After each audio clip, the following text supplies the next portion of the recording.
In the previous section, we have refactored title, poster and show info components to ES6 class components. In this section, let's refactor show component also into an ES6 class component. Firstly, I'm gonna write the skeleton of our show component using ES6 class. Class show extends React.component. Okay. Looking at the show component here, we see that it has two lifecycle methods. First one being getDefaultProps, initializes the prop show index if it hasn't been passed from outside to the component.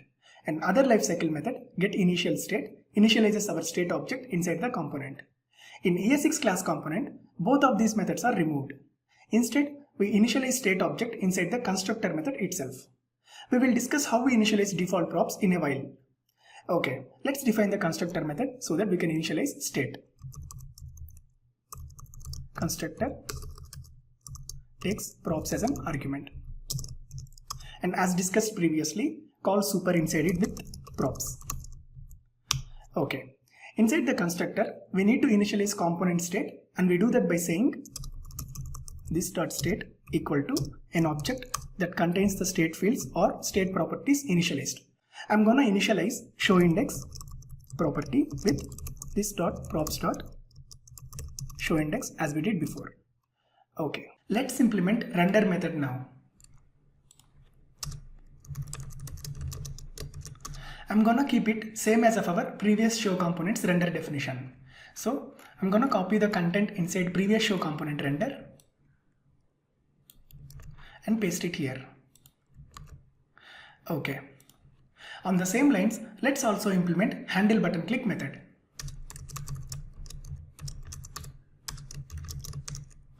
I'm also going to keep same as of the previous. So I'm going to copy the method body from here and paste it here. Okay. Apart from default props, we have replicated the previous show component code through the show component defined using ES6 class. Okay. Let's remove the old show component code now.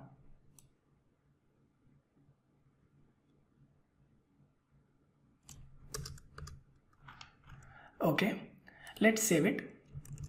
Now, we are passing a valid show index prop from outside, that is from our index.js file, where we create an element of our show component. So our state will get properly initialized inside the constructor. Finally, show component render method gets triggered. And show variable will be assigned with a valid show item from the shows array prop. And as per our expectation, everything should work fine, right? Okay, let's check it on the browser. We have our show item displayed fine, and let's click on next show button and boom, show didn't change and we have an error in the browser console. It says cannot read property props of null at handle button click inside show.js at line number 40. That looks weird. Okay, let's discuss the reason and fix the error. Inside handle button click method, React says it can't read props property of null object this. That's what the error means. That's strange. This was the same code which was working absolutely fine when we were using create class. Okay, let's analyze the error. Let's try to recall this keyword in JavaScript. This refers to the execution context of caller of the method. Now, the reason for the error is our handle button click method will be triggered by React internal code when DOM emits button click event, since we assigned it as its onClick event callback. So this inside our handle button click method refers to React internal code context. Hence the error popped off saying cannot read property props of null because this is not referring to component instance. To fix this, we need to tell JavaScript that whenever our button is clicked and onClick callback is triggered, instead of passing it the caller's execution context, we need to pass the execution context of show component instance. We can do it by using bind. So I'm going to simply bind the execution context of our handle button click method to this class instance itself by doing this.handleButtonClick.bind this. Reason why we didn't do this in create class is it will do this auto binding for us implicitly. We don't need to do anything. But ES6 class is a standard syntax. It won't set the right execution context for callback methods. This means we are responsible for handling execution context ourselves.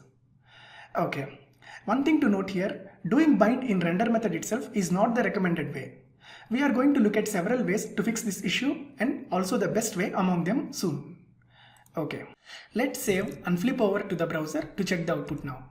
And we can see our shows app is rendered fine, and let's click on next show button. And now everything works as expected. Okay, let's fix this warning also.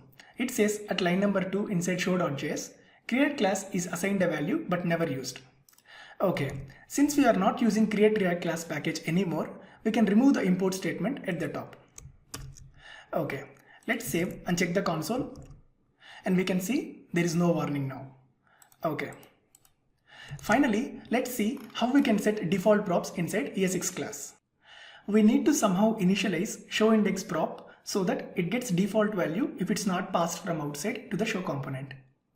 Okay, we can set default props in show component by attaching a special property default props directly to the class instead of defining as a method inside class, since default props has nothing to do with object creation or component instance.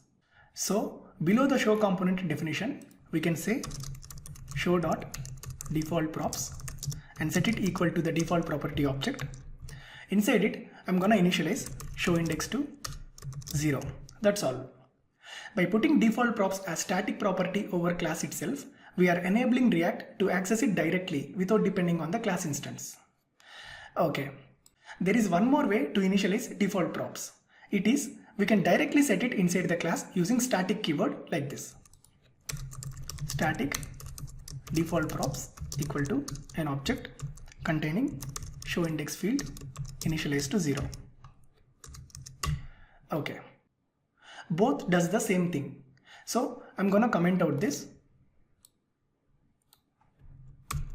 Okay. Keep in mind, initializing data properties inside class using static keyword is not an ES6 feature, but it's one of the ESNext features. We are going to talk more about ESNext syntax in ES6 section. Okay, let's save it, and to test the default props behavior, let's remove the showIndex prop inside index.js file. Save it and head over to the browser. We can see our app starts rendering from 0th index show item inside shows array. Let's click on next show button. Perfect. We have successfully refactored our shows app to contain ES6 class components rather than create class.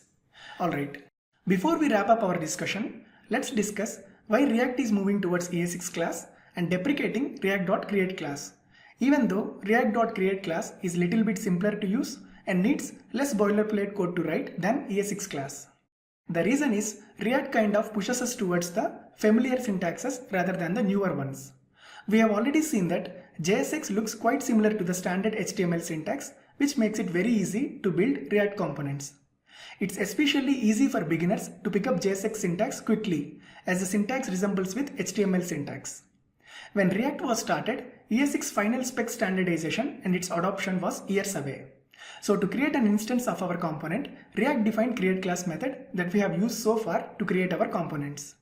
But as ES6 is more and more widely adopted and browser compatibility is improved further, React wants to move away from its own create class syntax to create component objects using more familiar and standard ES6 class syntax.